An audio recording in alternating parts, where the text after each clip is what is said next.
moving on to the Patriots schedule prediction.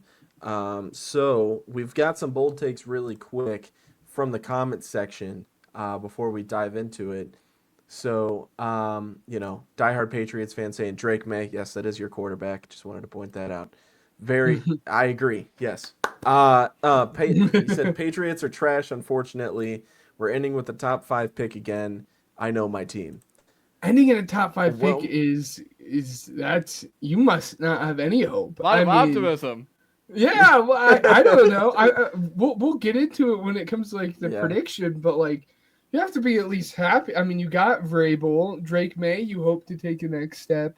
You actually added some pieces. I mean, you'll get into all the pieces that they added here in just a second. Like, I Woof. don't know. That's woof. That's just not. I don't know. But Matt, take it away. Yeah, so last season this team was 4-13.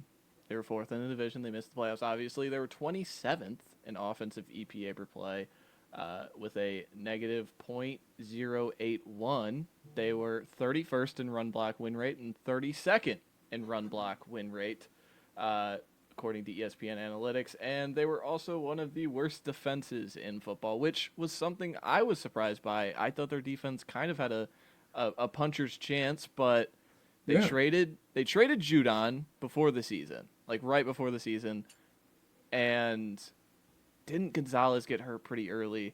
So Yes. it kind of just overall, they were punching above their weight limit the entire year. They were 30th in defensive EPA per play. So overall, just not a season you want to swallow. And Mayo was clearly not the guy. Drake May was, tied for 24th in EPA per play, negative .0077 7 thousandths. Tied for 24th. Can you guys name who the tied for 24th guy was with a negative EPA per play last year? Oh God. It's based on, man. kind of sacks, based on interceptions. It would be one CJ Stroud. So that was something that was kind of shocking to me. And Drake May had a 17th success rate, 47.5. So that's pretty, standard, average, good, really good for a rookie. Their offseason, of course, Ben mentioned it. New coaching staff, Mike Vrabel, Josh McDaniels, Terrell Williams. I don't recall where Terrell Williams came from. Josh McDaniels, of course, got canned by the Raiders, and Mike Vrabel took a year off. So overall, they got the guy they wanted. Clearly, it was a point of emphasis because Gerard Mayo, of course, is walking off the field with a victory against Buffalo with Joe Milton, and they still fired him like an hour after. Like the second half games were going on that weekend, and we were getting the news. And then you get into their off season. Not many like major keeps. They kept Austin Hooper, Jalen Hawkins, a safety for a veteran minimum, Christian Ellis, an off-ball linebacker. They matched his contract with the Raiders, so 2 years, $13 million for an off-ball linebacker. And then DeMontre Jacobs, they signed for like $1 million. He played a lot of football for them last year.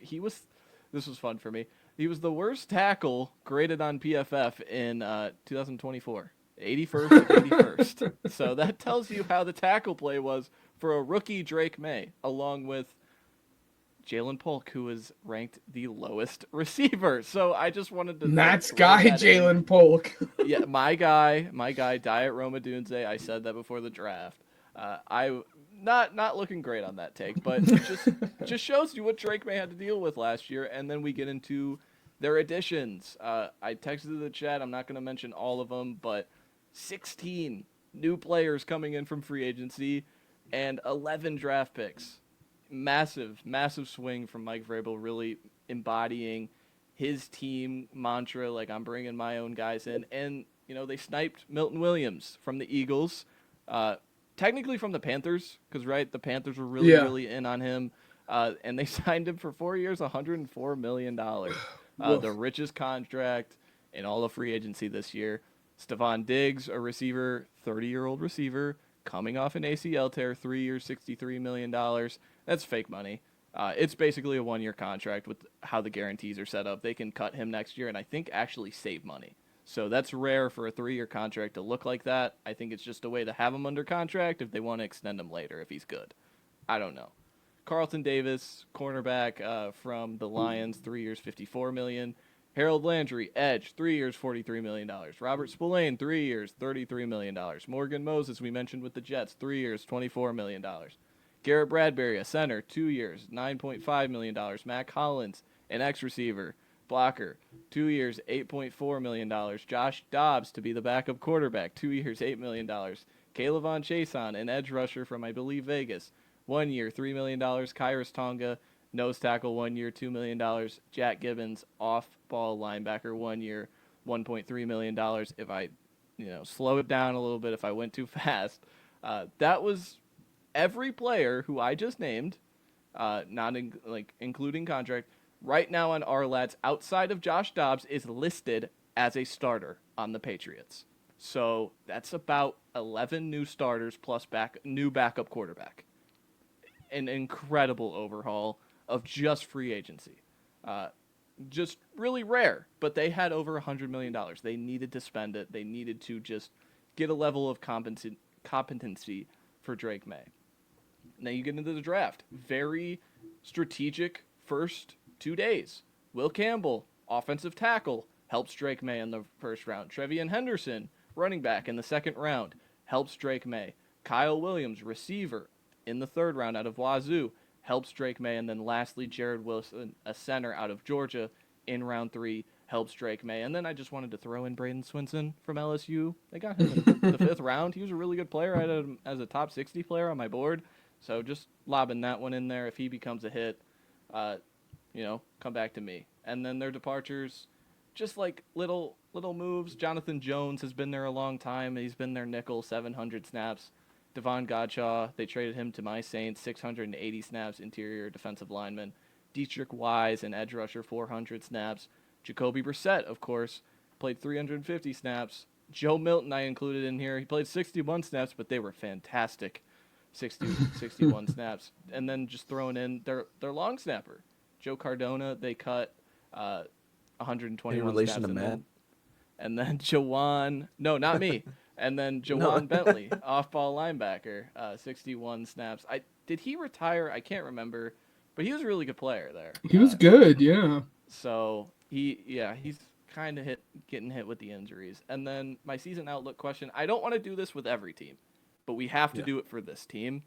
I don't want to just talk about the quarterback, because we could talk about the quarterback for every team. How is the quarterback going to perform? Well, this team, it makes a lot of sense, because the 2025 Patriots are building their team with high-value free agents and volume draft picks. This is a comparative draft strategy, or a comparative offseason strategy, to the 2024 Titans.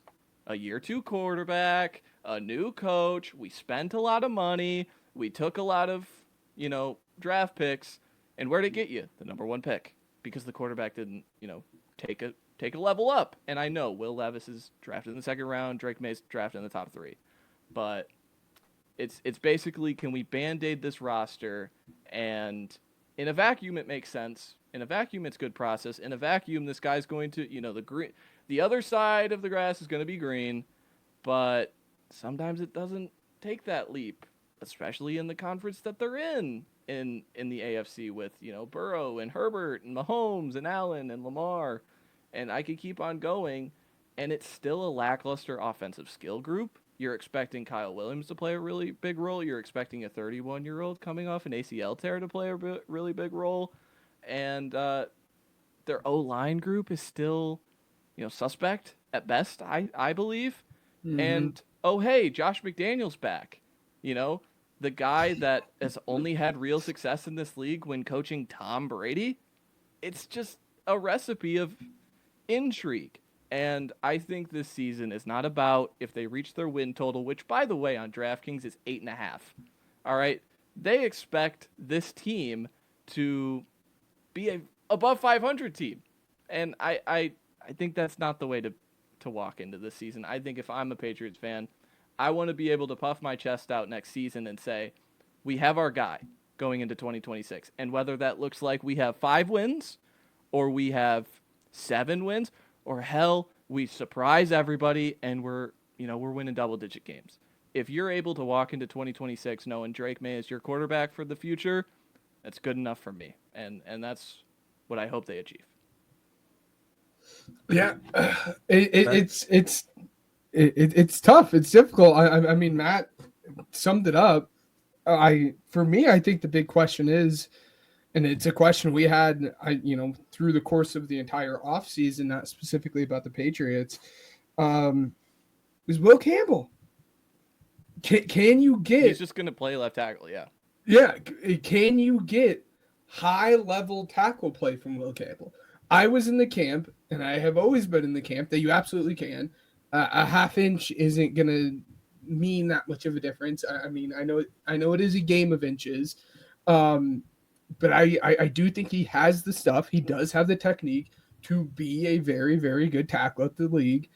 And I think if you can, as you said, kind of figure out that tackle situation where you don't have the 81st ranked tackle protecting your quarterback, you're going to see that step forward from Drake May. As you said, he had 10 interceptions or something this season. If he can not go above that and he can kind of take that step forward with hopefully better weapons, you're happy. You're leaving the season happy. It was kind of the same conversation that we had with you, Ryan, off the air.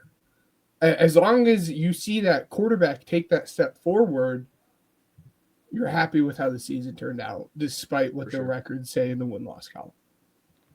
I'm pretty excited to get into it. I mean, I just want to say, because I know. Well, first off, let me just say the comments right now. Diehard Pats fans saying Will Campbell is a guard, my opinion. Stephon Diggs coming off ACL. Drake is a turnover machine as of the moment. Defense is our only hope.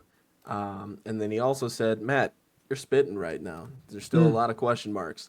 When it comes to defense being their only hope, guys, we're looking at a schedule right now that is ranked third easiest in the league according to strength of schedule. Going into this one. So it's going to be really interesting. I say we take it because it's left to right. I say we take it top row, then middle row, and then bottom row, just to make it easy on everybody. I agree. Just complete side note really quickly. If you're a Patriots fan, you have to be so thankful that the Commanders didn't take Gonzo. And they were stupid and took Forbes. Imagine how different this defense would look even if you switched those two players out. I mean, we were all shocked at the time, and it turned out to be we were all correct. But you have to be thankful they took Forbes, not Gonzo, because this defense would even look different. But sometimes groupthink is right. All right, I'm going to go ahead and start us off here.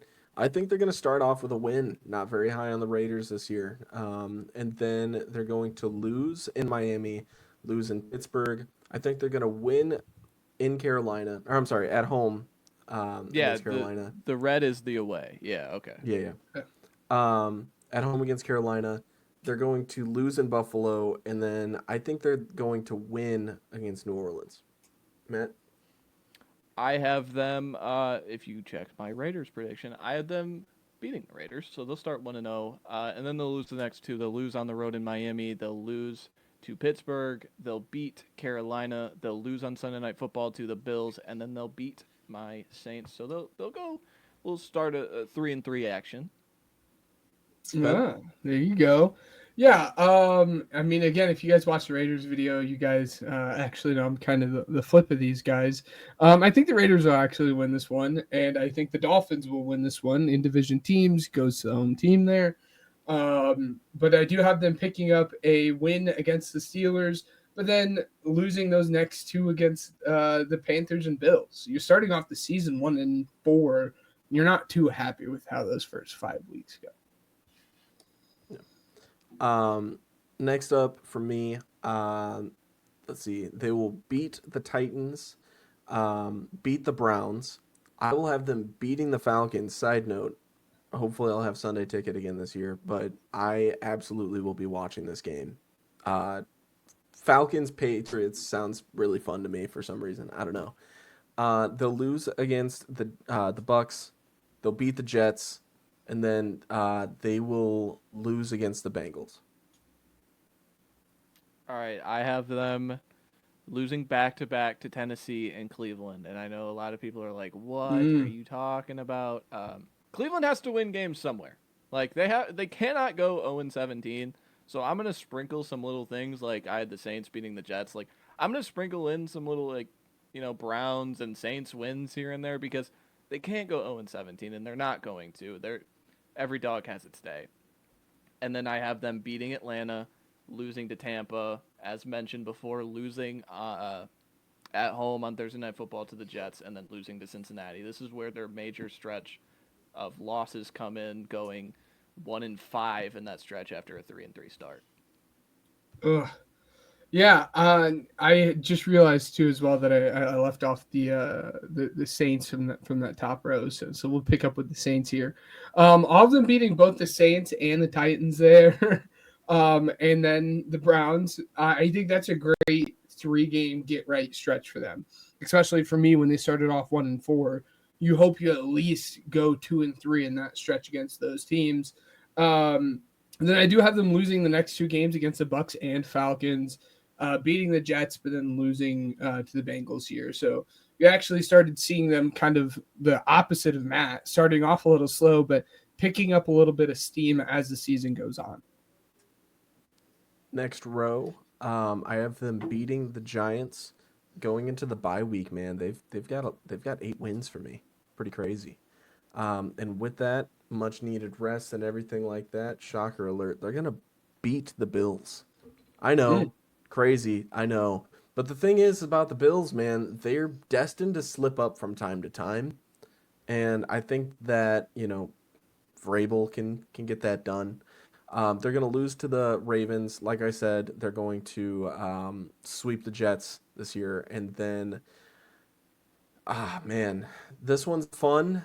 I'm going to do it. Screw it. It's the offseason. We're having fun. They're going to beat Miami as well. And with that, again, I will repeat myself. I will stand on this hill and die on it. Your boy has him going 11-6.